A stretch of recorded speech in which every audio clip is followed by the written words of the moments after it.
Ang tunog ng nabasag na pinggan ang pumunit sa katahimikan ng gabing iyon, kasabay ng malakas na kulog sa labas. Napapikit si Marites. Naramdaman niya ang mainit na sabaw ng tinola na tumalsik sa kanyang braso, sa kanyang mukha.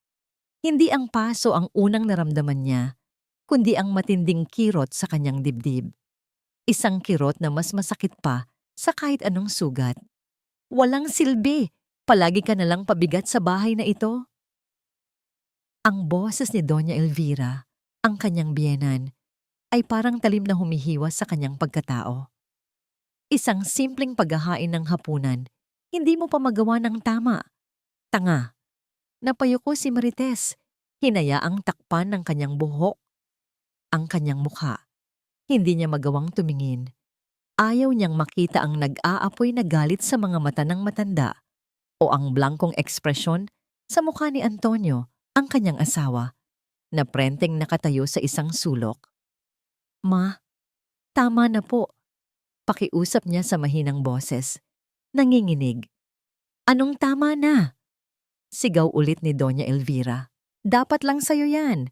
Mula nang dumating ka sa buhay ng anak ko, puro kamalasan na lang ang dala mo. Ang bawat salita ay isang dagok. Ang bawat akusasyon ay isang pako na lalong bumabaon sa kanyang puso. Hinanap ng kanyang mga mata si Antonio. Antonio, magsalita ka. Pakiusap, sigaw ng kanyang isip. Ngunit nanatiling tikom ang bibig nito. Nakatayo lang ito roon, nakasandal sa pader, umiiwas ng tingin.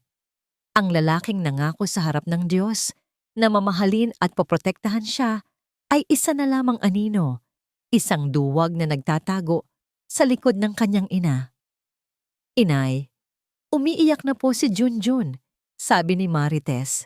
Ginagamit ang kanilang anak bilang huling panangga. Rinig na rinig niya ang paghikbi ng bata mula sa kanilang kwarto.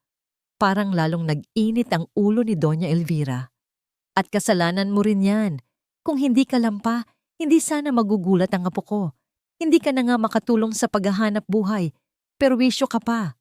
Doon na kumilos si Antonio, ngunit hindi para ipagtanggol siya. Lumapit ito sa kanya. Hindi niya mabasa ang emosyon sa mukha nito. Hinawakan siya nito ng mahigpit sa braso. May kung anong lamig siyang naramdaman sa paghawak na yon. Hindi ito ang asawa niya. Antonio, ano? Tama si Mama, sabi nito sa malamig at pinal na boses. Pagod na ako, Marites. Pagod na ako sa'yo. Parang gumuho ang mundo niya sa mga salitang yon. Hinila siya ni Antonio palabas ng kusina. Nagpumiglas siya, ngunit mas malakas ito. Sandali! Si Junjun, ang anak natin. Sigaw niya, ang kanyang boses ay nagahalo sa yak at sa ugong ng malakas na ulan sa labas. Doon na rin siya bagay, kasama ng isang inang walang kwenta. Sagot ni Antonio, sabay bukas ng pinto. Ang malakas na hangin at ulan ay agad na humampas sa kanyang muka. Malamig, nakakikilabot. Tinulak siya ni Antonio palabas. Bumagsak siya sa maputik na lupa. Agad niyang naramdaman ang panunuot ng lamig sa kanyang damit, sa kanyang balat, hanggang sa kanyang mga buto. Isang maliit na bag na naglalaman ng iilang pirasong damit nila ni Junjun ang inihagis sa kanyang harapan. Huwag na huwag ka nang babalik dito. Antonio, pakiusap. Pagmamakaawa niya, gumagapang pabalik sa pinto. Maawa ka sa anak mo. May bagyo. Saan kami pupunta? Ngunit huli na ang lahat. Ang pinto ay isinara ng buong lakas. Narinig niya ang tunog ng pag-ikot ng susi sa seradura. Click! Isang tunog lang, pero iyon na ang tuluyang dumurog sa anumang natitirang pag-asa sa kanyang puso. Naiwan siyang nakaluhod sa gitna ng unos, habang ang langit ay patuloy na umiiyak kasama niya. Ang iyak ni Junjun mula sa loob ng bahay ay parang mga punyal na sumasaksak sa kanyang pandinig, hanggang sa unti-unti na rin itong humina at nawala. Marahil ay dinala na ng biyenan niya palayo. Hindi niya alam kung gaano siya katagal na nanatili roon. Ang alam lang niya ay basang-basa na siya, nanginginig sa ginaw at sa pighati. Pinilit niyang tumayo. Kailangan niyang mabuhay para sa anak niya. Pero paano? Saan? Naglakad siya nang walang patutunguhan. Bawat hakbang ay mabigat. Ang tubig baha na kulay tsokolate ay umaabot na hanggang sa kanyang mga tuhod. Ang hangin ay humahampas, nagbabantang itumba siya anumang oras. Wala siyang makita, kundi dilim at walang katapusang buhos ng ulan. Ang mga bahay ay sarado. Ang mga ilaw ay patay. Tila ang buong mundo ay natutulog, walang kamalay-malay sa kanyang pagdurusa. Diyos ko, tulungan niyo po ako. Bulong niya sa hangin. Bigyan niyo po ako ng senyales, kahit ano na lang po. Sa kanyang paglalakad, bigla siyang natalisod. Muntik na siyang masubsob sa maruming tubig. Nang subukan niyang alamin kung ano ang kanyang natapakan, naramdaman ng kanyang paa ang isang bagay na matigas at malaki sa ilalim ng tubig. Dahil sa pag-usisa at sa kawalan na rin ng pag-asa, yumuko siya at kinapa ito. Makinis, mabigat, mayroong handle. Ginamit niya ang lahat ng kanyang natitirang lakas para iangat ito mula sa tubig. Isang itim na leather bag, mukhang mamahalin. Dinala niya ito sa nanginginig na mga kamay, patungo sa isang waiting shed na walang katao-tao. Sumilong siya roon, niyakap ang sarili para labanan ng ginaw. Tiningnan niya ang bag na nasa kanyang harapan. Sino ang mag-iiwan ng ganitong klaseng bag sa gitna ng baha? Nanginginig ang kanyang mga daliri habang binubuksan ang zipper nito. Isang buntong hininga ang pinakawalan niya bago tuluyang sumilip sa loob. Sa ilalim ng malamlam na ilaw mula sa isang poste, sa di kalayuan, nanlaki ang kanyang mga mata. Hindi siya makapaniwala sa kanyang nakikita. Mga bundle ng pera, makakapal na bundle ng 1,000 piso. Hindi halos makahinga si Marites. Ang mga daliri niyang nanginginig pa rin sa ginaway, nakahawak sa makapal na bundle ng pera. Amoy papel at konting umido mula sa pagkakabasa sa baha. Ngunit para sa kanya, parang amoy pag-asa. Isinara niya ulit ang bag, mabilis, na para bang may makakakita sa kanya sa madilim at abandonadong waiting shed na yon. Napasandal siya sa malamig na semento. Ang puso niya ay kumakarera sa kanyang dibdib. Ito na ba? Ito na ba ang sagot sa kanyang mga dasal kanina? Dahan-dahan, binuksan niya ulit ito. Sinigurado niyang walang ibang tao sa paligid. Ang tanging naririnig lang niya ay ang humihinang patak ng ulan at ang sarili niyang paghinga. Isa-isa niyang inilabas ang mga bundle ng pera. 1, 2, 3, 10. Napakarami. Hindi pa siya nakakahawak ng ganito kalaking halaga sa buong buhay niya. Ang sahod ni Antonio sa isang buwan ay ni hindi man lang umabot sa kapal ng isang bundle nito. Napahawak siya sa kanyang bibig. Junjun, agad na pumasok sa isip niya ang kanyang anak. Sa perang ito, kayanan niyang bilhan ng bagong bahay si Junjun. Isang maliit na bahay na kanila lang. Isang bahay na walang sumisigaw, walang nambabato ng pinggan, walang masasakit na salita. Isang lugar kung saan makakatulog sila ng mahimbing sa gabi. Kaya na niyang pag-aralin si Junjun sa isang magandang eskwelahan. Mabibigyan niya ito ng masasarap na pagkain, ng mga bagong damit at laruan. Hindi na nito kailangang marinig ang mga salitang, "Wala tayong pera." Sa tuwing may hihilingin ito, maaari na silang magsimula ulit. Malayo dito. Malayo kay Antonio. Malayo kay Doña Elvira. Ang pag-asa ay dahan-dahang gumapang sa kanyang puso. Isang mainit na pakiramdam na unti-unting pumapalit sa nanunuot na ginaw. Ito na ang sagot. Isang himala sa gitna ng trahedya. Ngunit kasabay ng pag-asang iyon ay ang isang maliit at pamilyar na tinig sa kanyang isipan. Ang tinig ng kanyang yumaong ina. Anak, ang kahirapan ay hindi lisensya para gumawa ng masama. Ang dignidad natin, iyan lang ang yaman na hindi kayang nakawin ng sinuman. Napapikit si Marites. Dinig na dinig pa rin niya ang mga salitang yon. na para bang ibinubulong lang ito sa kanyang tabi. Hindi ito sa kanya. Ang perang ito ay pagmamay-ari ng ibang tao. Isang taong marahil ay hinahanap na ito ngayon. Isang taong marahil ay pinaghirapan din ito. Pero paano kung isa itong pagsubok? Paano kung ang bag na ito ay ipinadala ng Diyos, hindi bilang sagot, kundi bilang isang tanong? Isang tanong, kung sino ba talaga si Marites kapag wala nang nakatingin. Muli niyang ibinalik ang tingin sa loob ng bag. Bukod sa pera, may iba pang laman. Isang cellphone, mukhang bago at napakamahal. Isang wallet na gawa sa leather. At isang maliit na kwaderno na gawa rin sa leather, na may itsurang luma na pero alagang-alaga. Kinuha niya ang wallet. Sa loob, nakita niya ang isang driver's license. Don Ernesto de la Vega. Kilala niya ang pangalan. Isa siyang sikat na bilyonaryo. Isang pilantropo na madalas lumabas sa balita dahil sa kanyang mga donasyon at charity work. Lalong bumigat ang kanyang dibdib. Hindi lang ito pera ng kung sino. Pera ito ng isang taong tumutulong sa kapwa. Sunod niyang kinuha ang kwaderno. Dahan-dahan niya itong binuksan. Ang mga pahina ay medyo naninilaw na. Nakasulat dito ay mga tula at maiikling sa loobin. Sulat kamay. Sa isang pahina, may nakadikit na isang tuyong bulaklak ng sampagwita. Naramdaman niya ang pagiging personal ng bagay na yon. Hindi ito basta kwaderno. Isa itong lalagyan ng mga alaala. Sa huling bahagi ng wallet, may isang litrato. Isang lalaking nakangiti. Nasa mga 50 anyos na. Si Don Ernesto.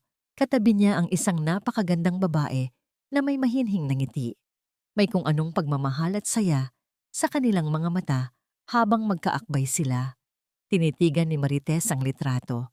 Nakita niya ang sarili niya sa babae. Ang pangarap niya noon na magkaroon ng isang masayang pamilya. Isang asawang titingin sa kanya ng may pagmamahal, tulad ng pagtingin ni Don Ernesto sa babaeng yon. Isang pangarap na winasak ni Antonio. Isang butil ng luha ang pumatak mula sa kanyang mata, tumama sa plastik na nagpoprotekta sa litrato. Agad niya itong pinunasan. Doon siya nakapagdesisyon. Hindi niya kayang kunin ang pera. Hindi niya kayang nakawin. Hindi lang ang yaman, kundi pati na rin ang mga alaala ng isang tao. Kung gagawin niya iyon, anong ipagkakaiba niya kay Doña Elvira na palaging tumatawag sa kanyang magnanakaw ng pangarap? Kung gagawin niya iyon, paano niya haharapin si Junjun at tuturuan itong maging isang mabuting tao? Hindi. Ang dignidad niya. Ito na lang ang natitira sa kanya. At hinding-hindi niya ito ipagpapalit sa kahit anong halaga. Maingat niyang ibinalik ang lahat sa loob ng bag. Ang pera, ang cellphone, ang wallet at ang kwaderno ng mga alaala. Isinara niya ito ng mahigpit. Niyakap niya ang bag na para bang iyon ang pinakamahalagang bagay sa mundo.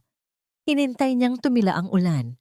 Kasabay ng pagsikat ng araw at pagliwanag ng paligid ay ang pagliwanag din ng kanyang isipan. Alam na niya ang dapat gawin. Gamit ang address na nasa driver's license, naglakad siya patungo sa sakayan ng bus. Maputik ang kanyang mga paa. Gusot at basa pa rin ang kanyang damit. Ngunit sa kanyang paglalakad, mas mataas ang kanyang noo.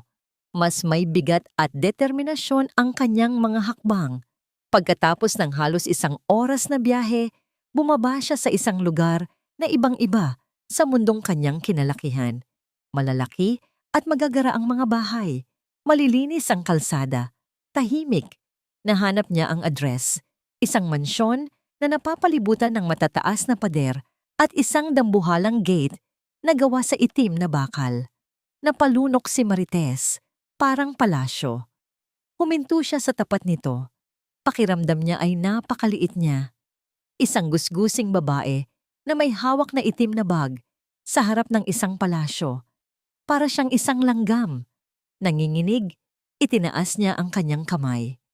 Dahan-dahan niyang inilapit ang kanyang daliri sa intercom na nakakabit sa pader.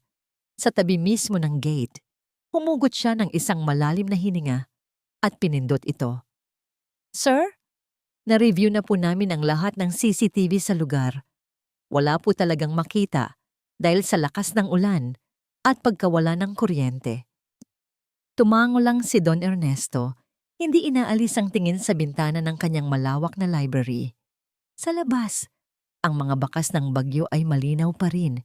Mga nagkalat na dahon, mga basang sanga, at ang kulay abong kalangitan. Pero ang isip niya ay wala roon. Nasa itim na leather bag ito. Hindi ang pera ang problema. Sabi niya sa malamig na boses, ang kanyang mga daliri ay marahang nagtap sa mamahaling kahoy ng kanyang mesa. Hanapin ninyo ang bag. May isang personal na bagay doon na mas mahalaga pa sa kahit anong halaga. Masusunod po, sir. Ibinaba niya ang telepono nang may halong inis at pag-aalala, pera. Palaging pera ang iniisip ng mga tao. Madali lang kitain ulit ang pera, ngunit ang maliit na kwaderno sa loob ng bag na iyon ay hindi na mapapalitan. Ang huling mga salita ng kanyang yumaong asawang si Isabela, ang tanging bagay na nagpapaalala sa kanya ng panahong buo pa ang tiwala niya sa mundo bago siya traidorin at talikuran. Biglang tumunog ang intercom sa kanyang mesa. Sir Ernesto? Sabi ng boses ng kanyang head security. May isang babae po sa labas. Gusgusin po ang itsura, may dalang bata. Sabi niya, may kailangan daw po siyang ibalik sa inyo. Kumunot ang noo ni Don Ernesto. Isa na namang modus. Mula nang yumaman siya, hindi na mabilang ang mga taong sumubok na lokohin siya. Mga nagpapanggap na kamag-anak, mga humihingi ng tulong para sa mga pekeng sakit, mga nag-iimbento ng kung ano-anong kwento. Paalisin niyo. Sabihin ninyo wala ako. Utos niya, walang gana. Pero sir, sabi po niya, tungkol daw po ito sa isang itim na leather bag na nawala ninyo kagabi. Natigilan si Don Ernesto, isang babaeng mahirap, isang nawawalang bag na puno ng pera. Alam na niya ang kasunod nito. Isang madramang kwento ng paghihirap. At sa huli, isang malaking halaga ang hihingin bilang kapalit. Isang pangingikil na binalot sa kunwaring kabutihan. Papasukin ninyo, sabi niya. Isang malamig na ngiti ang gumuhit sa kanyang mga labi. Tingnan natin kung gaano siya kagaling umarte. Ilang sandali pa, bumukas ang pinto ng library. Pumasok ang isang babae. Mula ulo hanggang paa, sinuri niya ito. Ang damit nito ay basa pa at may mga mantsa ng putik. Ang buhok ay magulo. Ang mukha ay maputla at may bakas ng pagod at pighati sa kanyang mga mata. Sa likod nito ay nagtatago ang isang batang lalaki na mahigpit ang kapit sa kanyang palda. Si Marites, hindi ito nagsalita. Dahan-dahan lang itong lumapit sa kanyang mesa at maingat na ipinatong ang itim na bag sa ibabaw nito. Ang mismong bag na hinahanap niya. Hindi pa rin nagsalita si Don Ernesto. Pinanood niya lang ito. Walang emosyon. Binuksan niya ang bag sa harapan mismo ni Marites. Ang kanyang mga kilos ay sinadya, kalkulado. Unang-una niyang tiningnan ang pera. Nandoon pa lahat. Walang bawas. Sunod, ang cellphone. Nandoon din. At ang huli, ang wallet at ang kwaderno. Dahan-dahan niyang kinuha ang kwaderno. Ang puso niya ay panandali ang tumigil sa pagtibok. Binuksan niya ito sa pahina kung nasaan ang tuyong bulaklak ng sampagita. Nandoon pa rin. Buo. Isinara niya ito at ibinalik ang kanyang malamig na tingin kay Marites. Magkano ang kailangan mo? Tanong niya. Diretsahan. Nakita niya ang gulat sa mga mata ng babae. Tila hindi nito inaasahan ang tanong. Po? Huwag na tayong magpaligoy-ligoy pa, sabi ni Don Ernesto, sumandal sa kanyang upuan. Alam kong hindi mo ito isinauli nang walang inaasahang kapalit. Sabihin mo na ang presyo mo. Napayuko si Marites. Nakita ni Don Ernesto ang pamumula ng kanyang mga pisngi, hindi dahil sa hiya, kundi dahil sa insulto. Sir, nagsimula itong magsalita. Ang boses ay mahina pero matatag. Hindi po ako humihingi ng kapalit. Isinuli ko po yan dahil iyan po ang tama. Tinaasan niya ito ng kilay. Ang tama? Madaling sabihin yan. Pero sa loob ng bag na ito ay sapat na pera para mabago ang buhay mo. Huwag mong sabihing hindi ka natukso. Tumingin ng diretso si Marites sa kanyang mga mata. Sa unang pagkakataon, nakita ni Don Ernesto ang apoy sa loob nito. Natukso po, sir. Pag-amin nito, ikinagulat niya. Sobra po. Kailangan ko po ng pera. Itinaboy po ako ng asawa ko kagabi kasama ng anak ko sa gitna ng bagyo. Wala po kaming matutuluyan. Wala po kaming makakain. Bawat salita nito ay direkta, walang halong pagpapaawa. Pero pinalaki po ako ng nanay ko na may dignidad. At iyon na lang po ang meron ako. Hindi ko po kayang ipagpalit yon sa kahit anong halaga. Lalo na po nang makita ko ang litrato ninyo sa wallet at ang kwaderno. Alam ko pong importante to sa inyo. Natameme, si Don Ernesto. Ang inaasahan niyang drama ay naging isang sampal ng katotohanan sa kanyang mukha. Tumayo siya at kumuha ng checkbook mula sa kanyang drawer. Mabilis siyang nagsulat. Isang halaga na alam niyang hindi kayang tanggihan ng kahit sino. 5 milyong piso. Inilapag niya ang tseke sa mesa at itinulak ito palapit kay Marites. Tanggapin mo na ito bilang pasasalamat. Ito ang kanyang huling pagsubok. Tinitigan ni Marites ang tseke. Nanlaki ang mga mata nito. Ngunit pagkatapos ng ilang segundo, umiling ito. Dahan-dahan nitong isinoli ang tseke pabalik sa kanya. Sir, salamat po, pero hindi ko po kayang tanggapin yan. Bakit? Tanong ni Don Ernesto. Hindi na maitago ang pagkamangha. Ang kailangan ko lang po ay sapat na halaga para makapagsimula kami ng anak ko. Pang-upa lang po ng maliit na kwarto at pambili ng pagkain habang naghahanap ako ng trabaho. Siguro po, kung papayag kayo, kahit 50,000 lang po, sobra-sobra na po yon. 50,000. Mula sa 5 milyon, tinitigan niya ang babae. Ang gusgusing babae na inakala niyang manloloko. Ngayon, ang nakikita niya ay isang taong may prinsipyo at dangal na mas matayog pa sa mga pader ng kanyang mansyon. Isang taong matagal na niyang hindi nakikita. Kinuha niya ang tseke, pinunit ito at kumuha ng bagong papel. Nagsulat siya ng bago para sa eksaktong halaga na hiniling nito. Iniabot niya ito kay Marites. Salamat, sabi niya. At sa pagkakataong ito, ang salitang iyon ay nagmula sa kaibuturan ng kanyang puso. Nang makaalis na si Marites at ang kanyang anak, naiwan si Don Ernesto na nakatayo sa gitna ng kanyang library. Ang katahimikan ay tila mas may kahulugan ngayon. Hawak niya ang kwaderno ni Isabela. Ang pakiramdam ng pagbabalik nito sa kanyang mga kamay ay higit pa sa saya. Para itong isang piraso ng kanyang kaluluwa na naibalik. At ang lahat ng iyon ay dahil sa isang babaeng pinili ang tama kaysa sa madali. Samantala, sa isang maliit at barong-barong na bahay sa kabilang parte ng syudad, paulit-ulit na dinadial ni Antonio ang numero ng luma niyang cellphone na iniwan niya kay Marites. Cannot be reached. Buwisit! Sigaw niya, sabay hagis ng telepono sa sahig. Anong nangyayari? Tanong ni Doña Elvira. Lumabas mula sa kusina. Nakapamiwang. Hindi ko makontak si Marites, ma. Baka kung ano na ang nangyari doon. Biglang nanlaki ang mga mata ni Doña Elvira. Isang masamang kutob ang biglang pumasok sa kanyang isipan. Ang balita tungkol sa nawawalang bag ng isang bilyonaryo sa kanilang lugar. Ang biglaang pagtataboy nila kay Marites sa gitna ng bagyo. Ang hindi nito pagbalik. Antonio, sabi niya. Ang boses ay nanginginig sa galit at sa biglaang pagsulpot ng kasakiman. Tanga ka. Paano kung natagpuan niya ang bag na yon? Paano kung ang walang kwentang babaeng yon ay isa na ngayong milyonarya? Ang amoy ng sinaing at ginisa sa bawang ang unang bumati kay Marites.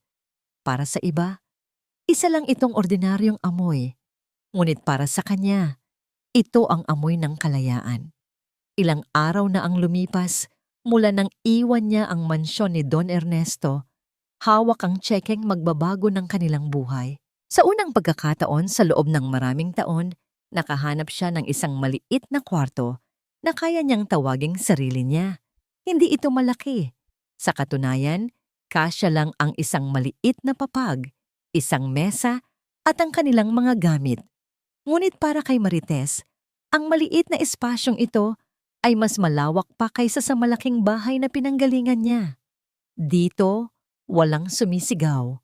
Dito, walang bumabatikos. Dito, malaya siyang huminga. Inay, ang bango, sabi ni Junjun, ang 5 taong gulang niyang anak habang naglalaro ng tansan sa sahig. Ang mga mata nito ay kumikinang sa saya. Isang kislap na matagal nang hindi nakikita ni Marites nung nasa poder pa sila ni Doña Elvira. Isang ngiti ang sumilay sa mga labi ni Marites. Isang tunay na ngiti, hindi pilit, hindi para magpanggap. Malapit na maluto, anak.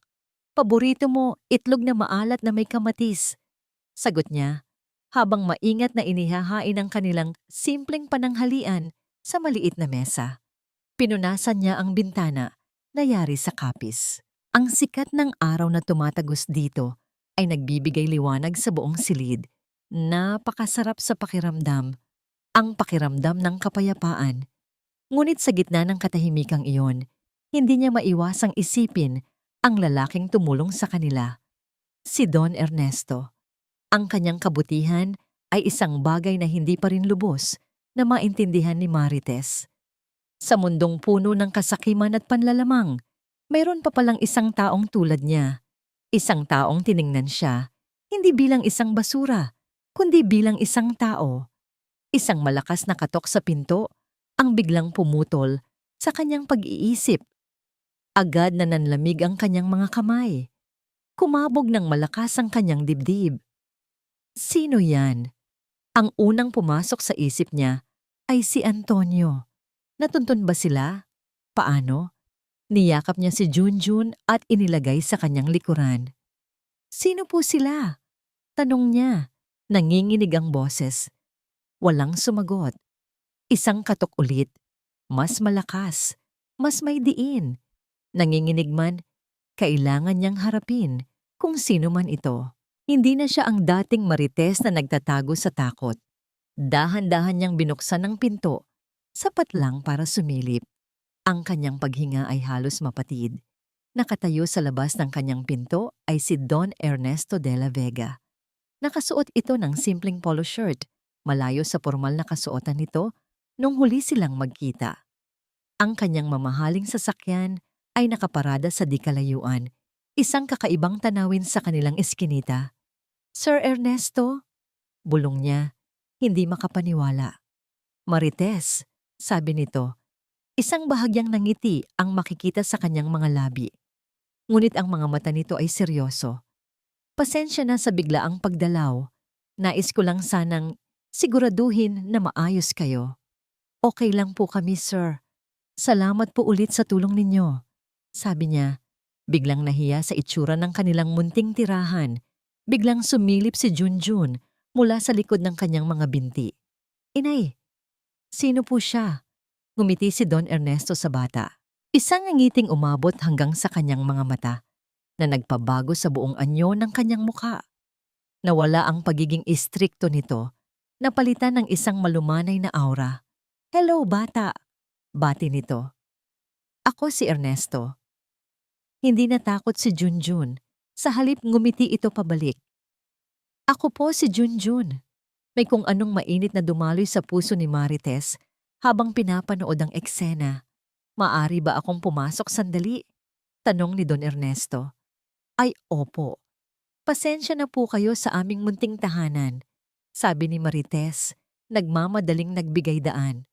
Pumasok si Don Ernesto at inilibot ang kanyang paningin. Walang bahid ng pagkadiri sa kanyang mukha, tanging pag-aalala lang. Umupo ito sa nag-iisang bangkong kahoy na naroon. tumingin ito ng diretso kay Marites. Marites, may nalaman ako. Seryosong sabi nito. Nag-utos ako ng isang investigasyon. Nalaman ko ang ginawa sa inyo ng iyong asawa at biyenan. Napayuko si Marites. Ang kahihiyan. Hindi mo kailangang maranasan ng ganoong bagay. Patuloy ni Don Ernesto, ang boses ay may halong galit na hindi para sa kanya, kundi para sa mga taong nanakit sa kanya. Walang sino man ang may karapatang gawin yon sa'yo. Hindi alam ni Marites ang sasabihin, kaya ako narito. Sabi nito, may alok ako sa'yo. Hindi ito tulong, isa itong trabaho. Napaangat ang tingin ni Marites. May isa akong bahay bakasyunan sa Tagaytay. Hindi ko na ito madalas puntahan. Paliwanag nito. Kailangan ko ng isang katiwala, isang taong mapagkakatiwalaan na mag-aalaga sa lugar. Ikaw agad ang naisip ko. May sarili kayong tutuluyan doon, maliit na bahay sa loob ng property. Mas malinis ang hangin para kay Junjun. At syempre, may sapat kang sahod para makapagsimula ng tuluyan. Natulala si Marites. Tagaytay. Isang bahay, isang trabaho. Parang panaginip. Sir, sobra-sobra na po yan. Hindi ko po alam kung kaya ko pong... Kaya mo. Putol ni Don Ernesto. Ang kanyang tingin ay puno ng kumpiyansa. Gawin mo ito para sa anak mo, Marites. Bigyan mo siya ng kinabukasang nararapat para sa kanya. Ang pagbanggit kay Junjun, iyon ang kanyang kahinaan. Tumingin siya sa kanyang anak, na ngayon ay masayang nakikipaglaro sa daliri ni Don Ernesto. Nakita niya ang pag-asang matagal na niyang ipinagdarasal. Tumango siya, ang mga luha ng pasasalamat ay nagsimulang mamuo sa kanyang mga mata. Sige po, sir, tinatanggap ko po. Sa kabilang dako, sa isang maingay at magulong kalsada, isang lumang kotse ang humaharurot. Sa loob, si Antonio ang nagmamaneho. Ang kanyang mukha ay puno ng determinasyon at kasakiman. Katabi niya si Doña Elvira. Ang mga mata ay nanlilisik. Sigurado ka ba sa address na yan? Tanong ng matanda. Oo, ma. May nakausap akong tsismosa sa dati nating lugar. May nagkwento na may nag-abot daw ng pera kay Marites galing sa isang bangko sa may Makati. Ito ang address na na-withdrawhan niya. Sagot ni Antonio, ang kamay ay humihigpit sa manibela. Hahanapin natin siya at babawiin natin ang pera na para sa atin. Ang simoy ng hangin sa Tagaytay ay ibang-iba. Malinis, malamig. May dalang amoy ng mga bulaklak ng pino at sariwang damo. Para kay Marites, ito ang amoy ng isang bagong buhay. Ang bahay na tinutukoy ni Don Ernesto ay higit pa sa kanyang inaasahan. Isang magandang rest house na gawa sa kahoy at salamin na nakatayo sa gitna ng isang malawak at luntiang hardin. At sa isang sulok ng property, may isang maliit ngunit maayos na kubo. Ang magiging tahanan nila ni Junjun. Ilang linggo na silang naroon at bawat araw ay isang biyaya. Si Junjun ay mas naging masigla, malayang tumatakbo at naglalaro sa hardin. Si Marites naman, unti-unting natututunan ulit ngumiti. Ang mga sugat sa kanyang puso ay nagsisimula ng maghilom. At si Don Ernesto, madalas itong dumalaw. Palagi nitong sinasabi na kailangan niyang i-check ang property. Pero alam ni Marites na higit pa roon ang dahilan. Nakikita niya ito sa paraan ng pagtingin nito sa kanya, sa mga ngiti nitong palaging nakalaan para kay Junjun. Isang hapon, naabutan niya itong tinuturuan si Junjun maglaro ng chess sa veranda. Ang malalaking kamay ng bilyonaryo ay marahang gumagabay sa maliliit na daliri ng kanyang anak. Ang seryoso at kinatatakutang CEO ay nawawala at ang lumalabas ay isang malumanay at mapagmahal na figura ng isang ama. Mula sa kusina, tahimik silang pinapanood ni Marites. Ang puso niya ay nakakaramdam ng isang kakaibang init, isang pagtibok na matagal na niyang kinalimutan. Kilig. Isang munting kilig na kasabay ng takot. Ayaw na niyang umasa. Ayaw na niyang masaktan. Checkmate! Narinig niyang sigaw ni Junjun na sinundan ng malakas na tawa ni Don Ernesto. Ang galing-galing mo naman, champion! Puri nito sa bata. Ginugulo ang buhok nito. Napangiti si Marites. Sa sandaling iyon, naramdaman niya ang kompletong kaligayahan. Isang bagay na akala niya ay hindi na niya mararamdaman pa. Ngunit ang mga sandali ng kapayapaan ay sadyang maramot. Bigla, isang malakas at pamilyar na boses ang sumira sa kanilang katahimikan. Marites, hayop ka! Lumabas ka riyan! Nanigas si Marites sa kanyang kinatatayuan. Ang baso na hawak niya ay nabitawan niya at nabasag sa sahig. Ang boses na yon, hindi siya maaaring magkamali. Si Doña Elvira. Mabilis siyang lumabas ng kusina at nakita niya ang eksenang kinatatakutan niya. Sa may gate ng property na pilit na binubuksan ng mga security guard ay nagwawala si Doña Elvira. At sa likod nito, nakatayo si Antonio. Ang kanyang muka ay nagpapahayag ng kunwaring kalungkutan. Anong ginagawa ninyo dito? Sigaw ni Marites. Aha, nandito ka lang pala. Nagpapakasarap sa pera na dapat ay sa amin. Sigaw pabalik ni Doña Elvira. Ang mga mata ay nag-aapoy sa galit habang tinitingnan ang magandang bahay. At sino itong matandang hukluban na kasama mo? Ito ba ang bago mong kirida? Ang kapal ng mukha mo? Kabit! Ang salitang yon ay tumama kay Marites na parang isang malakas na sampal. Lumabas si Don Ernesto mula sa veranda. Si Junjun ay maingat niyang inilagay sa kanyang likuran. Ang malumanay niyang mukha kanina ay napalitan ng isang malamig at mapanganib na maskara. Sino kayo? Tanong niya. Ang boses ay mababa, ngunit may bigat. Huwag kang makialam dito, matanda, sagot ni Doña Elvira. Asawa ko ang babaeng yan. At yang lalaking yan, anak ko yan. Inilalayo niya ang aming pamilya. Si Antonio naman ay nagsimula na sa kanyang pag-arte. Marites, mahal ko. Umuwi na kayo ni Junjun. Patawarin mo na ako. Nagkamali ako. Umuwi na tayo sa atin. Halos masuka si Marites sa kanyang narinig. Wala na kayong babalikan. Matigas na sabi ni Marites. Pagkatapos ninyo kaming itaboy sa gitna ng bagyo, ngayon babalik kayo? Huwag ninyo akong gawing tanga. Abat sumasagot ka na. Sigaw ni Doña Elvira at akmang susugurin si Marites. Ngunit bago pa man ito makalapit, isang malakas na boses ang pumigil sa lahat. Tama na. Ang boses ni Don Ernesto ay parang kulog. Napatigil ang lahat, maging ang mga security guard. Dahan-dahan itong lumapit. Bawat hakbang niya ay may bigat at awtoridad. Tumayo ito sa tabi ni Marites, isang malinaw na pader sa pagitan niya at ng kanyang mga mang-aapi. Una sa lahat, sabi ni Don Ernesto, ang mga mata ay nakatuon kay Doña Elvira. Huwag na huwag mong tatawagin si Marites sa ganyang mga pangalan sa loob ng pamamahay ko. Pagkatapos, ibinaling niya ang tingin kay Antonio. At ikaw, kung totoong mahal mo ang iyong mag-ina, hindi mo sila itataboy para mamatay sa gitna ng isang kalamidad. Natameme ang mag-ina. Si Marites ay hindi ninyo asawa o manugang. Patuloy ni Don Ernesto. Ang boses ay lalong tumigas. Siya ay empleyado ko. Nandito siya para magtrabaho at binibigyan ko siya ng disenteng sahod at tirahan. Isang bagay na hindi ninyo kailanman na ibigay sa kanya. Guard, utos niya. Hindi inaalis ang tingin sa dalawa.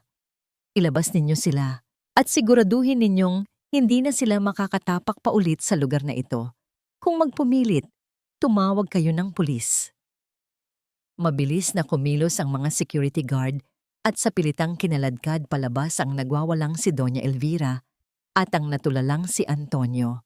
Nang mawala na sila at tumahimik na ang paligid, naiwan si Marites na nanginginig. Napatingin siya kay Don Ernesto na ngayon ay nakatingin sa kanya ng may pag-aalala. Salamat po. Bulong niya, ang mga luha ay nagbabadyang tumulo. Luha ng pasasalamat, ng hiya, at ng takot. Wala kang dapat ipagpasalamat, sagot nito. At wala ka ring dapat ikahiya. Sila ang may problema, hindi ikaw.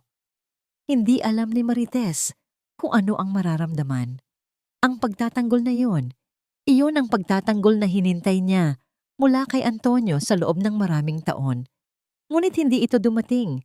Sa halip, natagpuan niya ito mula sa isang taong halos hindi pa niya kilala. Sa labas ng gate, habang sa pilitang isinasakay sa kanilang kotse, kinuha ni Antonio ang kanyang cellphone. Nanginginig sa galit, nagdial siya ng isang numero. "Sir," sabi niya nang may sumagot sa kabilang linya. "May problema po." Ang babae, kasama po niya si Don Ernesto de la Vega. Sa kabilang linya, isang malamig na tawa ang narinig. "Magaling. Kung ganoon, mas mapapadali ang lahat." Habang nasa biyahe pa uwi, lumingon si Marites sa bintana at nakita niya ang papalayong sasakyan ni Don Ernesto. Bumalik siya sa kanyang kubo, ngunit bago pa man makapasok, napansin niya ang isang text message sa kanyang luma at halos sira ng cellphone na dala-dala pa rin niya. Galing sa isang hindi kilalang numero. Binuksan niya ito. "Alam kong may hawak ka na mas importante pa sa pera. Ibigay mo sa amin kung ayaw mong masaktan ka at ang anak mo." Alam kong may hawak ka na mas importante pa sa pera. Paulit-ulit na binabasa ni Marites ang text message. Ang mga salita ay tila sumasayaw sa screen ng kanyang luma at gasgas ng cellphone naghahasik ng lagim sa kanyang isipan. Ano ang ibig sabihin nito? Pera. Iyon lang ang laman ng bag bukod sa cellphone, wallet at sa kwaderno. Ang kwaderno. Posible kayang iyon ang tinutukoy nila? Pero bakit? Isang koleksyon lang iyon ng mga tula at personal na saloobin. Bakit iyon na naisin ni Antonio? Kinabukasan, ang kanyang pagkalito ay lalo pang lumalim. Habang namamalengke siya sa bayan, bigla na lang sumulpot si Antonio sa kanyang harapan. Ibang-iba ang itsura nito ngayon. Wala ang dating yabang. Ang suot ay gusot. Ang mga mata ay namumugto na tila ilang araw nang hindi natutulog. "Marites, pakiusap. Mag-usap tayo." Pagmamakaawa nito, hinawakan siya sa braso. Agad na iwinaksi ni Marites ang kamay nito. "Huwag mo akong hawakan. Ano pa bang kailangan mo?" "Patawarin mo na ako sa lahat," sabi nito. Ang boses ay nanginginig. "Pero ngayon, kailangan ko ng tulong mo. May mga naghahabol sa akin, Marites. Mga sindikato. May nautangan akong malaki. Pinagbabantaan nila ang buhay ko, ang buhay natin." "Anong natin? Wala nang tayo, Madayo Antonio. Sila ang nag-utos sa akin na kunin ang mga dokumento mula sa bag na napulot mo." Patuloy nito, tila hindi narinig ang sinabi niya. "Iyon daw ang pambayad utang ko. Marites, pakiusap. Ibigay mo sa akin ang mga papel na yon para matapos na ito, para makalaya na ako sa kanila, para makapagsimula tayong muli." Isang bahagi ng puso ni Marites ang gustong maniwala. Ang bahaging iyon na minsan ay minahal siya. Ngunit mas malakas ang bahaging nasaktan at natuto na. "Wala akong alam na dokumento," matigas niyang sagot. "At kahit meron man, hinding-hindi ko ibibigay sa'yo." Tinalikuran niya ito at naglakad palayo. Iniwan si Antonio na nakatayo roon. Ang mukha ay puno ng desperasyon. Pagbalik niya sa rest house, gulong-gulo pa rin ang isip niya. Dokumento? Bakit iyon ang hinahanap ni Antonio? Habang nag-aayos siya ng mga pinamili, napadaan siya sa study room ni Don Ernesto na madalas nitong gamitin kapag naroon ito. Bahagyang nakaawang ang pinto. Karaniwan ay isinasara niya ito, pero ngayon may nagudyok sa kanyang huminto. Mula sa loob, narinig niya ang boses ni Don Ernesto. Galit at puno ng pait. May kausap ito sa telepono. "Hindi, wala pa rin. Pero hindi ako titigil. Sigaw nito sa kabilang linya. Ilang taon na ang lumipas, Ricardo. Pero sariwa pa rin ang lahat. Hindi mo lang ninakaw ang pera ng kumpanya. Sinira mo ang buhay ng asawa ko. Pinatay mo siya sa sama ng loob. At pagbabayaran mo ang lahat ng yon. Ricardo. Ang pangalan ay tumatak sa isip ni Marites. Ricardo. Ang pait sa boses ni Don Ernesto ay hindi lang galit ng isang natraidor sa negosyo.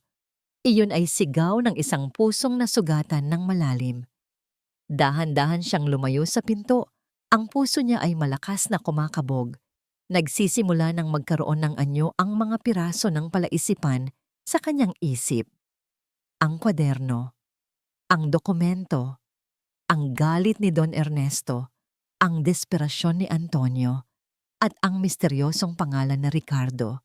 Kinagabihan, hindi siya mapakali. Si Junjun ay mahimbing nang natutulog, ngunit ang kanyang mga mata ay dilat na dilat sa dilim. Biglang tumunog ang luma niyang cellphone. Isang text mula kay Antonio. Nasa likod ako ng lumang simbahan sa bayan. Dalhin mo na. Ito na ang huling pagkakataon, Marites. Pakiusap. Hindi niya alam kung ano ang nagtulak sa kanya. Siguro ay ang kagustuhang malaman ang buong katotohanan. O siguro ay isang maliit na bahagi niya na gustong protektahan ang kapayapaan na natagpuan niya at ang taong nagbigay nito sa kanya. Maingat siyang bumangon. Tiniyak niyang nakakandado ang pinto ng kanilang kubo. Pagkatapos, sa ilalim ng dilim ng gabi, dahan-dahan siyang naglakad palabas ng property patungo sa bayan. Ang lumang simbahan ay madilim at nakakatakot. Mula sa di kalayuan, sa likod ng isang makapal na pader na gawa sa bato, natanaw niya ang anino ni Antonio. Hindi ito nag-iisa. May kasama itong isang lalaking matangkad, nakasuot ng mamahaling Amerikana. Kahit sa dilim, kitang-kita ang pagiging arogante sa tindig nito. Nagtago si Marites sa likod ng pader, sapat lang ang lapit para marinig ang kanilang usapan. Nasaan na? Tanong ng estranghero. Ang boses ay malamig at walang pasensya. Parating na raw si Ricardo. Tinext ko na. Nanginginig na sagot ni Antonio. Sir Ricardo, nanlamig ang buong katawan ni Marites. Ito na yon. Siguraduhin mong makukuha mo ang kwadernong iyon, Antonio. Sabi ni Ricardo. May halong pagbabanta. Hindi lang yon basta tula ng asawa niya. Nandoon ang mga unang notes niya tungkol sa ating transaksyon. Iyon ang ebidensyang matagal na niyang hinahanap laban sa akin.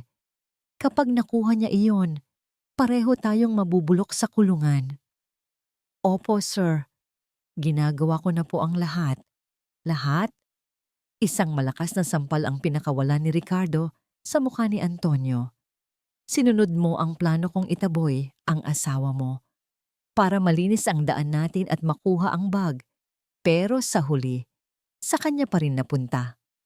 At ngayon, nasa poder pa siya ni De La Vega. Tanga. Hindi na humihinga si Marites. Ang mga salitang narinig niya ay parang libu-libong karayom na sabay-sabay tumusok sa kanyang puso. Ang pagtataboy sa kanya, hindi iyon dahil sa natapong sabaw. Hindi iyon dahil sa galit ni Doña Elvira. Iyon ay isang plano, isang masama at kalkuladong plano. At si Antonio, ang kanyang asawa, ang ama ng kanyang anak, ay kasabwat sa lahat ng ito. Ang bigat ng katotohanan ay parang isang malaking bato na dumagan sa kanyang dibdib. Gumuho ang lahat. Ang kaunting awa na natitira pa sa puso niya para kay Antonio ay biglang naging abo. Sa kanyang pagkatulala at panginginig, hindi niya namalayan na ang luma niyang cellphone ay unti-unting dumulas mula sa nanginginig niyang kamay. Plak! Ang tunog ng pagbagsak nito sa mga tuyong dahon sa lupa ay maliit lang. Ngunit sa katahimikan ng gabi, ito ay parang isang putok ng baril. Biglang natigil sa pag-uusap sina Antonio at Ricardo. Sabay silang lumingon. Ang kanilang mga mata ay matalim na nakatuon sa direksyon ng madilim na pader. Kung saan siya nagtatago. Huwag kang gagalaw. Huwag kang hihinga. Iyon ang paulit-ulit na sigaw ng isip ni Marites. Ang kanyang puso ay umaakyat na yata sa kanyang lalamunan. Nanatili siyang nakadikit sa malamig na pader, umaasang ang dilim ay sapat na para itago siya. Ngunit huli na ang lahat. Nakita niya ang anino ni Ricardo na dahan-dahang humakbang palapit. Bawat hakbang ay parang isang malakas na dagundong sa kanyang pandinig. Tumakbo. Iyon ang nag-iisang salitang umalingaw-ngaw sa kanyang utak. Hindi na siya nag-isip. Gamit ang lahat ng kanyang lakas, tumalikod siya at tumakbo ng walang lingon-lingon. Rinig niya ang sigaw ni Ricardo sa kanyang likuran. Habulin niyo siya! Ang takot ay nagbigay sa kanya ng pambihirang bilis. Tinahak niya ang madidilim na eskinita ng bayan. Ang kanyang mga paa ay halos hindi sumasayad sa lupa. Ang tanging nasa isip niya ay ang makabalik sa rest house kay Don Ernesto. Kailangan niyang sabihin sa kanya ang lahat. Pagdating niya sa gate, hingal na hingal at halos hindi na makatayo. Agad siyang pinapasok ng gwardya. Tumakbo siya diretso sa malaking bahay, hindi na alintana ang putik sa kanyang mga paa. Sir Ernesto! Sir Ernesto! Sigaw niya. Ang boses ay basag sa pagod at takot. Bumukas ang pinto ng library. Ang mukha ni Don Ernesto ay nagpapakita ng matinding pag-aalala nang makita siya sa ganoong kalagayan. Marites, anong nangyari sa'yo? Si Antonio po, si Ricardo. Hirap niyang sabi, habang pilit na hinahabol ang kanyang paghinga. Magkasabot po sila. Ang pagtataboy sa akin. Plano po pala yon para makuha ang bag ninyo. Ang kwaderno, iyon po ang kailangan nila. Ang mga salitang lumalabas sa kanyang bibig ay magulo at hindi magkakaugnay tulad ng kanyang isipan. Ngunit sa kanyang harapan, ang mukha ni Don Ernesto ay unti-unting nagbago. Ang pag-aalala ay napalitan ng pagkalito, pagdududa. Teka, huminahon ka, sabi nito. Anong Ricardo ang sinasabi mo? Yung kaaway niyo po, narinig ko po sila. Sila po ang nag-utos kay hindi niya natapos ang kanyang sasabihin. Biglang bumukas ang pangunahing pinto ng bahay. Pumasok ang dalawang lalaking naka-unipormeng pulis, kasama ang isang lalaking naka-Amerikana na pamilyar kay Marites, si Ricardo. Ngunit ang ngiti sa labi nito ngayon ay hindi na ngiti ng isang kontrabida sa dilim. Ito ay ngiti ng isang kagalang-galang na negosyante at sa likod nito, kasama ang isa pang abogado, ay si Antonio. Ernesto, my friend, bati ni Ricardo. Ang boses ay puno ng kunwaring pag-aalala. Mabuti na lang at naabutan ka namin. This has gone too far. Ricardo, anong ginagawa mo dito? Tanong ni Don Ernesto. Ang tingin ay nagpapalipat-lipat mula kay Ricardo patungo kay Marites. Narito ako para itama ang isang malaking pagkakamali, sabi ni Ricardo at ibinaling ang tingin kay Marites. Isang tingin na puno ng pagkaawa, ngunit sa likod nito ay may nakatagong tagumpay. Ernesto, matagal ka nang niloloko ng babaeng yan. Ano? This woman, sabi ni Ricardo, itinuturo si Marites, ay matagal ko ng asset, isang espiya. Imposible, mariing tanggi ni Don Ernesto, ngunit may bakas na ng pag-aalinlangan sa kanyang boses. Totoo, Sir Ernesto, biglang sabi ni Antonio, umiiyak. Patawarin niyo po ako. Matagal na po akong tinatakot ni Marites. Ginamit niya po ang anak namin para kontrolin ako.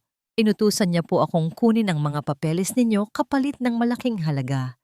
Sinungaling! Sigaw ni Marites. Ang buong katawan ay nanginginig sa galit.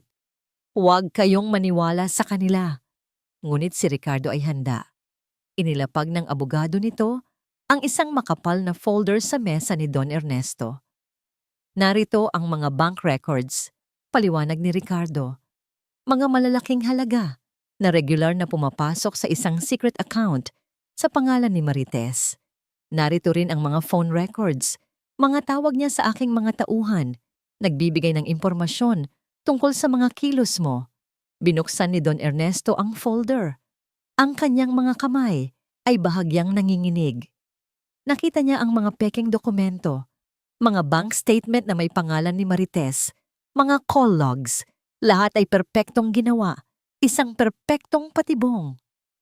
Ernesto, nang malaman kong ginagamit niya ang pangalan ko, agad akong nagsagawa ng sarili kong imbestigasyon. Patuloy ni Ricardo sa kanyang pag-arte. Nalaman kong ginagamit ka lang niya. Ang pagbabalik niya ng bag mo, isa lang yung palabas para makuha ang tiwala mo, para mas makalapit siya sa'yo. Tumingin si Don Ernesto kay Marites. Ang kanyang mga mata ay puno ng sakit. Isang pamilyar na sakit. Ang sakit ng pagkakanulo. Ang imahe ng kanyang yumaong asawa, si Isabela, ay biglang sumagi sa kanyang isipan.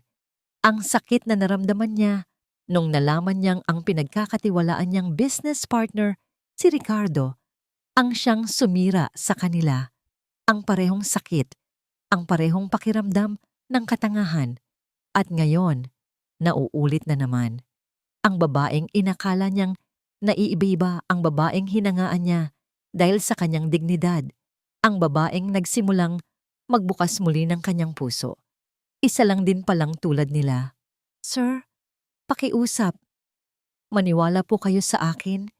Pagmamakaawa ni Marites, ang mga luha ay malayang dumadaloy sa kanyang mga pisngi. Ngunit ang nakita niya sa mga mata ni Don Ernesto ay hindi na awa. Isa na itong malamig na pader. Ang pader na nakita niya noong una silang magkita. Ang pader na akala niya ay nasimulan na niyang tibagin. Bumalik na ito. Mas mataas, mas matibay. Hindi totoo yan. Bulong niya, sa sarili na lang yata niya sinasabi. Lumapit si Don Ernesto sa kanya. Ang bawat hakbang nito ay mabigat. Huminto ito sa kanyang harapan. Ang mga mata nito ay malamig, walang emosyon. Nagkamali ako, sabi nito. Ang boses ay kasing lamig ng yelo. Nagkamali akong pagkatiwalaan ka. Ang mga salitang iyon ay mas masakit pa kaysa sa pagtataboy sa kanya ni Antonio. Mas masakit pa sa sampal ni Doña Elvira. Ang mga salitang iyon ay ang tuluyang pagwasak sa kanyang kaluluwa. Umalis ka na. Utos nito. Ang boses ay pinal at walang apela. Umalis ka sa pamamahay ko. Ngayon din. Sa isang iglap, lahat ay nawala. Ang bagong simula, ang pag-asa, ang kapayapaan, ang tiwala, ang namumuong pag-ibig, lahat ay naging abo. Tumalikod si Marites, ang puso ay durog na durog. Dinala niya ang kanyang mga paa pabalik sa maliit na kubo. Kinuha ang natutulog na si Junjun. Habang papalabas siya ng gate, narinig niya ang boses ni Ricardo sa kanyang likuran. Puno ng tagumpay. Salamat sa kooperasyon mo, Ernesto. Huwag kang mag-alala. Hindi na niya kayo guguluhin pa. Naiwan si Marites na muling nakatayo sa labas sa gitna ng dilim. Walang dala, kundi ang anak niya at ang isang sakit na mas matindi pa sa naranasan niya noong gabing itaboy siya sa gitna ng bagyo. Dahil ngayon, hindi lang bahay ang nawala sa kanya. Nawala sa kanya ang isang taong nagsimula ng maging tahanan niya. Ang sahig ng isang maliit at masikip na aksesorya sa Maynila ang naging saksi sa kanyang pagtangis. 2 araw na ang lumipas. 2 araw na tila isang walang katapusang gabi. Matapos siyang palayasin ni Don Ernesto, wala siyang ibang napuntahan kundi ang isang matandang pinsan sa syudad. Ang tanging hiling niya ay isang bubong na masisilungan nila ni Junjun, kahit pansamantala.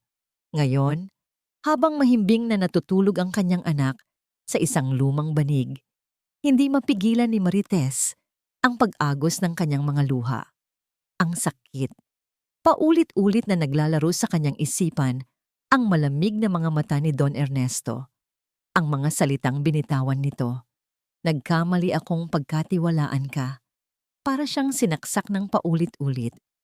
Mas masakit pa dahil totoo. Nagtiwala ito sa kanya at sa isang iglap nawala ang lahat dahil sa isang kasinungalingan. Paano na sila ngayon? Paano niya ipagtatanggol ang sarili kung ang tanging taong naniwala sa kanya ay siya na ring humatol sa kanya? Napayuko siya, ang kanyang mga balikat ay nanginginig sa bawat hikbi. Pakiramdam niya ay naubos na siya. Wala nang natira. Ang pagod, ang pighati, ang kawalan ng pag-asa. Lahat ay dumadagan sa kanya. Hinihila siya pababa sa isang madilim na hukay. Gusto na niyang sumuko. Bigla, naramdaman niya ang isang maliit na kamay sa kanyang balikat. Dahan-dahan siyang lumingon. Nakita niya si Junjun, nakatayo sa kanyang tabi. Ang mga mata nito ay puno ng pag-aalala. Hindi pala ito tulog. Inay! Bulong ng bata. Ang boses ay malambing. Huwag ka nang umiyak. Kinuha ng munting kamay nito ang kanyang pisngi at marahang pinunasan ang kanyang mga luha gamit ang dulo ng damit nito. Mahal kita, inay, sabi ulit nito at niyakap siya ng mahigpit. Sa yakap na yon, gumuho ang lahat ng pader na itinatayo ng pighati sa paligid ni Marites. Ang yakap ng kanyang anak, ang purong pagmamahal nito. Ito ang kanyang katotohanan. Ito ang kanyang dahilan. Hindi. Hindi pa siya tapos. Hindi siya maaring sumuko. May isang taong umaasa sa kanya. May isang taong naniniwala pa rin sa kanya nang walang pasubali. Ang kanyang anak. Pinunasan niya ang sarili niyang mga luha. Tiningnan niya si Junjun sa mga mata. Mahal na mahal din kita, anak, sabi niya. At sa pagkakataong ito, may bagong determinasyon sa kanyang boses. Pangako, aayusin ni inay ang lahat. Hinalikan niya ito sa noo. At sa sandaling iyon, ang apoy sa kanyang puso na akala niya'y namatay na ay muling nagliyab. Hindi ito apoy ng galit, kundi apoy ng pagmamahal ng isang ina. Isang apoy na kayang sunugin ang lahat ng kasinungalingan. Kailangan niyang lumaban, hindi para kay Don Ernesto, hindi para patunayan ang sarili niya sa iba.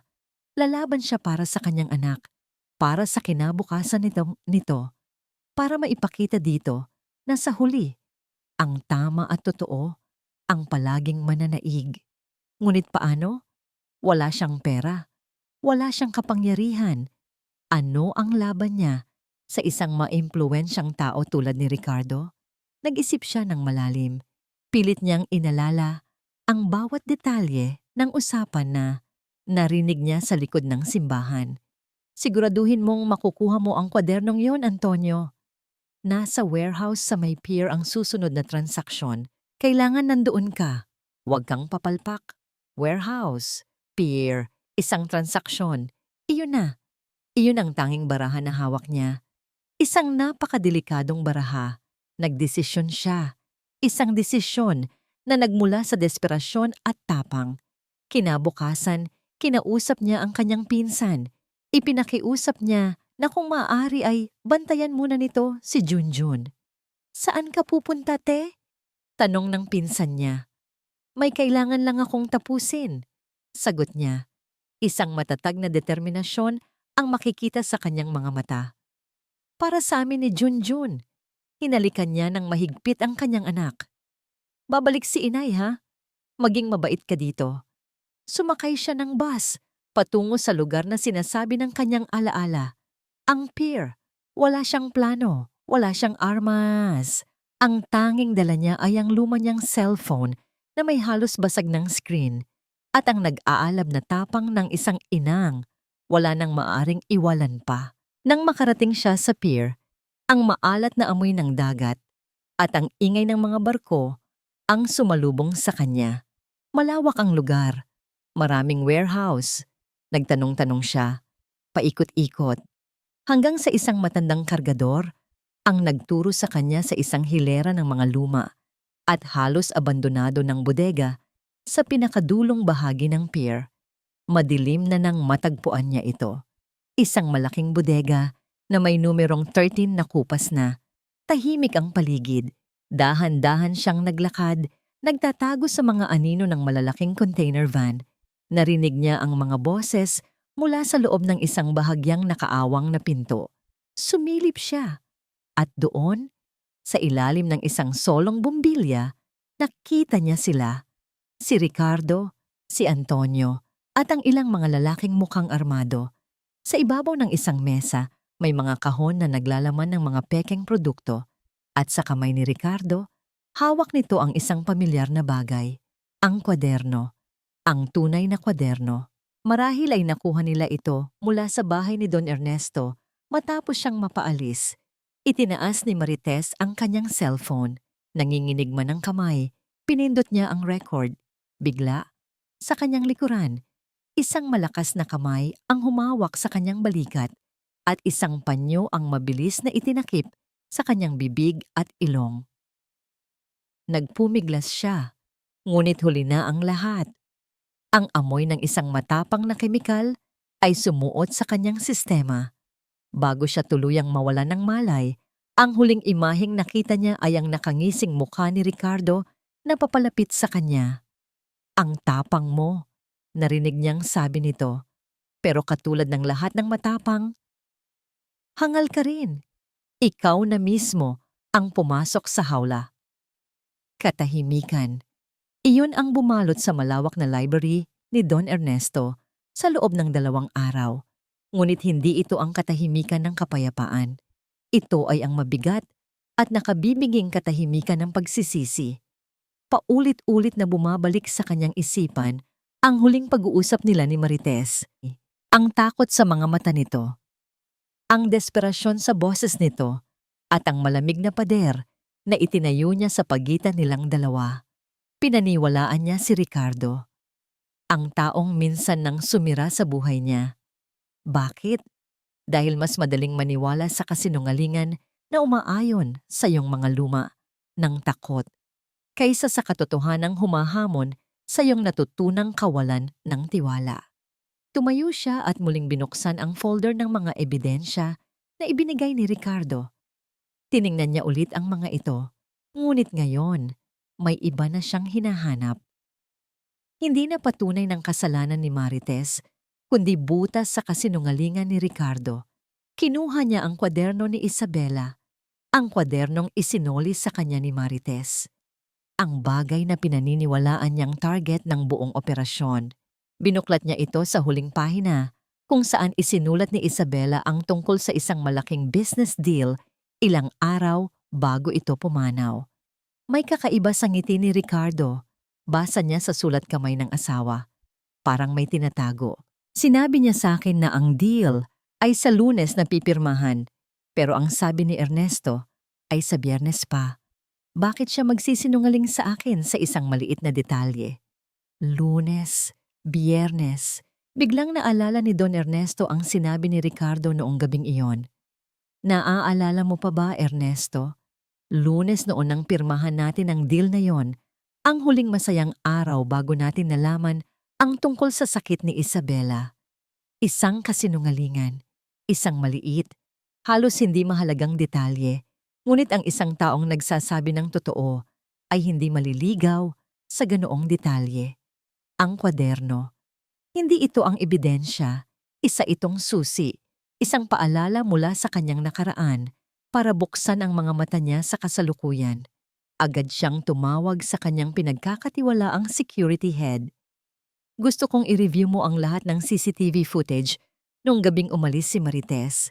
Hindi lang sa loob ng bahay. Kumuha ka ng kopya mula sa mga kapitbahay, sa buong village, bawat anggulo. Ngayon na. Makalipas ang 1 oras, isang video ang ipinadala sa kanyang computer. Galing ito sa CCTV ng isang kapitbahay na nakatutok sa kalsada sa labas ng kanilang village. Pinanood niya ito. Nakita niya si Marites na naglalakad palabas, balisa. Sinundan niya ang bawat galaw nito hanggang sa nakita niya ang isang pamilyar na kotse. Ang kotse ni Antonio na palihim na sumusunod dito. Pagkatapos ng ilang minuto, isa pang kotse ang sumunod. Ang kotse ni Ricardo. At pagkatapos, nakita niya ito. Ang sandaling iyon sa likod ng simbahan. Malayo ang kuha, malabo. Ngunit kitang-kita ang isang anino. na nagtatago sa likod ng pader at kitang-kita ang pagbagsak ng isang maliit na kumikinang na bagay, ang cellphone, na sinundan ng biglaang pagtakbo ng anino pabalik sa direksyon ng kanilang bahay. Hindi siya espiya, siya ay biktima. Narinig niya ang lahat. Isang matinding pagsisisi ang bumalot sa buong pagkatao ni Don Ernesto. Isang pagsisisi na mas masakit pa sa naramdaman niyang pagkakanulo. Sirain mo ang lahat ng record ng pag-alis niya. Utos niya sa kanyang tauhan. Hanapin mo siya. Bawat ospital, bawat presinto, bawat eskinita sa Maynila. Hanapin ninyo si Marites at si Junjun. Ngayon din. Ngunit walang mahanap. Tila naglaho sila na parang bula. Hanggang sa isang tawag ang natanggap niya mula sa isang hindi kilalang numero. Kung gusto mo pang makitang buhay ang babaeng pinagkakatiwalaan mo, sabi ng isang boses na halatang binago ng teknolohiya. Pumunta ka sa Warehouse 13 sa pier, mag-isa, at dalhin mo ang tunay na kwaderno. Click. Ibinaba ang tawag. Hindi na nag-isip si Don Ernesto. Kinuha niya ang kwaderno, ang susi ng kanyang kotse, at tumawag sa kanyang pinagkakatiwalaang hepe ng pulisya. Chief, kailangan ko ng tulong mo. Bigyan mo ako ng 10 minuto. Pagkatapos, sundan ninyo ako. Ang biyahe patungo sa pier, ang pinakamahabang biyahe sa kanyang buhay. Bawat segundo ay parang isang oras. Ang tanging nasa isip niya ay ang mukha ni Marites, ang kanyang tapang, ang kanyang dignidad, ang kanyang mga mata na puno ng sakit nang talikuran niya ito. Pagdating niya sa Warehouse 13, ang bigat ng hangin ay sumalubong sa kanya. Pumasok siya sa nakaawang na pinto. Ang eksena sa loob ay parang isang masamang panaginip. Si Marites, nakatali sa isang upuan, may busalang bibig. Ang mukha ay may mga pasa. Sa tabi niya, si Antonio, nakayuko, hindi makatingin. At sa gitna ng lahat, si Ricardo, nakangisi na parang demonyo, hawak ang isang baril. Dumating ka, sabi ni Ricardo. Akala ko ay mas pipiliin mo ang iyong mga alaala kaysa sa buhay ng iyong bagong laruan. Pakawalan mo siya, mariing sabi ni Don Ernesto. Ang boses ay kalmado, ngunit puno ng panganib. Ibigay mo muna ang kwaderno. Dahan-dahang inilapag ni Don Ernesto ang kwaderno sa isang drum sa pagitan nila. Pinulot ito ni Ricardo at binuklat. Ngumisi ito. Sa wakas. Habang nakatuon ang atensyon ni Ricardo sa kwaderno, ang mga mata ni Don Ernesto ay nakipag-ugnayan sa mga mata ni Marites. Sa mga mata niyang iyon, walang sinabi kundi, patawarin mo ako. Biglang, sa isang desperadong kilos, tumayo si Antonio. Tama na si Ricardo, huwag niyo siyang saktan. Sigaw nito, humaharang sa pagitan ni Ricardo at Marites. Tumingin ka. Tawa ni Ricardo. Ang duwag ay nagkaroon din ng bayag. Itinutok nito ang baril kay Antonio. Umalis ka dyan kung ayaw mong mauna. Ngunit hindi gumalaw si Antonio. Tumingin ito kay Marites.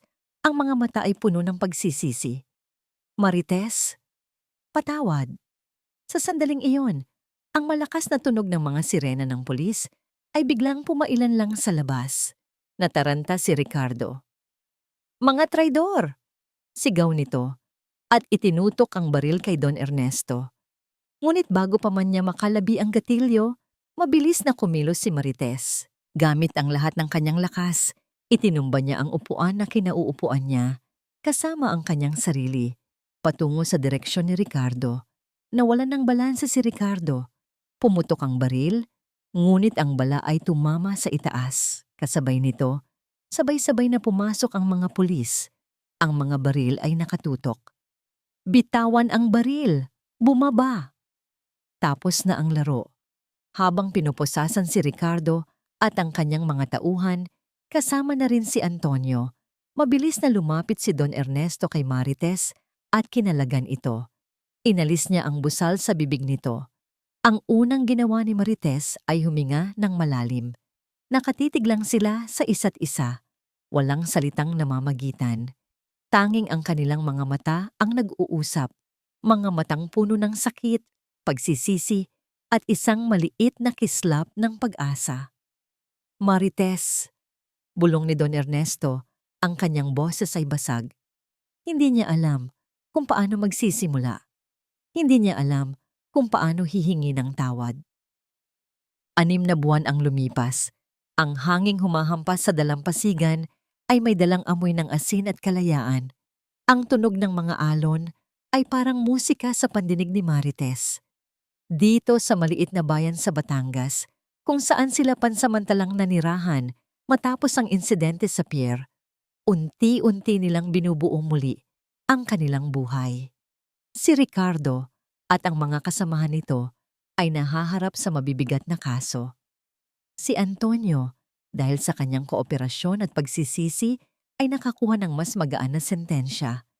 Sa huling pagkikita nila, bago ito tuluyang makulong, humingi ito ng tawad kay Marites, isang tapat at walang halong pag-aarteng paghingi ng tawad na tinanggap ni Marites hindi para sa kanya, kundi para sa sarili niyang kapayapaan. Si Don Ernesto, hindi ito tumigil. Hindi ito tumigil sa paghingi ng tawad, hindi sa salita, kundi sa gawa. Ito ang nag-asikaso ng lahat ng kanilang pangangailangan. Ito ang sumigurado sa kaligtasan nila ni Junjun. At ito rin ang nagtayo ng isang pundasyon, ang Isabela Marites Foundation, isang organisasyon na tumutulong sa mga ina at mga batang biktima ng pang-aabuso, isang proyektong isinunod sa pangalan ng kanyang yumaong asawa at sa babaeng nagturo sa kanya kung paano muling magtiwala. Isang hapon, habang naglalakad sila ni Junjun sa tabi ng dagat at nagpupulot ng mga kabibe, isang pamilyar na anino ang tumabon sa kanila. Sir Ernesto, bati ni Marites, isang maliit na ngiti ang sumilay sa kanyang labi. Ernesto na lang, pakiusap. Sagot nito, ang mga mata ay puno ng init. At hindi ako ang sir dito. Ngumiti ito at lumingon sa mga taong abala sa di kalayuan. Isang medical mission ang isinasagawa ng kanilang pundasyon para sa mga mangingisdang naapektuhan ng huling bagyo. At si Marites, kasama ang iba pang mga volunteer, ang isa sa mga nangunguna dito. Ikaw ang ma'am dito, dugtong ni Ernesto, puno ng paghanga. Nagpatuloy sila sa paglalakad, kasama si Junjun na masayang tumatakbo sa unahan nila. Matagal silang natahimik, pinakikinggan lang ang mga alon. Patawarin mo ako, biglang basag ni Ernesto sa katahimikan. Ang mga salitang yon, kahit ilang beses na niyang sinabi, ay may bigat pa rin. Patawarin mo ako dahil sa aking kahinaan. Dahil hinayaan kong lamunin ng nakaraan ko ang pagkakataong makita ang katotohanan sa iyong mga mata. Huminto si Marites sa paglalakad at hinarap ito. Tinitigan niya ang mga mata ng lalaking ito. Mga matang minsan ay puno ng yelo, ngunit ngayon ay nag-uumapaw sa pagsisisi at pagmamahal. Matagal na kitang pinatawad, Ernesto, sagot niya. Ang kanyang boses ay malambing. Pinatawad na kita noong araw na nakita ko sa mga mata mo na mas nasasaktan ka pa sa pananakit na ginawa mo sa akin. Isang luha ang pumatak sa mata ni Don Ernesto. Isang luhang hindi nito sinubukang itago. Tinuruan mo akong muling magtiwala, Marites. Sabi nito, ang boses ay nanginginig. Hindi lang sa ibang tao, kundi sa sarili ko. Pinakita mo sa akin na ang tunay na yaman ay wala sa pera, kundi sa dignidad at sa kakayahang magmahal ng walang takot. Dahan-dahan itong lumuhod sa buhanginan. Sa harap niya, walang singsing na diamante, walang mamahaling regalo. Sa halip mula sa bulsa nito, kinuha nito ang isang maliit na bagay. Isang singsing na yari sa pinatuyong bulaklak ng sampagita, maingat na binalutan ng resin para mapreserba ang mismong bulaklak mula sa kwaderno ni Isabela. Hindi ko kayang palitan ang nakaraan, sabi ni Ernesto habang nakatingin sa kanyang mga mata. Pero nais kong maging bahagi ng iyong kinabukasan. Nais kong maging tahanan na hindi kailanman magtataboy sa'yo. Marites, aalagaan kita, poprotektahan, at mamahalin kasama ni Junjun sa abot ng aking makakaya. Sa bawat araw ng buhay ko, pakakasalan mo ba ako? Ang mga alon ay huminto sa kanilang paghampas. Ang hangin ay tila tumigil sa pag-ihip. Ang buong mundo ay naghihintay sa kanyang sagot. Tumingin si Marites kay Junjun na ngayon ay nakangiting nakatingin sa kanila mula sa di kalayuan. Tila naiintindihan ang lahat. Pagkatapos, ibinalik niya ang kanyang tingin kay Ernesto, ang lalaking dumating sa kanyang buhay bilang isang bagyo. Ngunit ngayon ay ang kanyang kanlungan. Tumango siya. Ang mga luha ng kaligayahan ay malayang dumaloy sa kanyang mga pisngi. Oo, bulong niya. Oo, pakakasalan kita.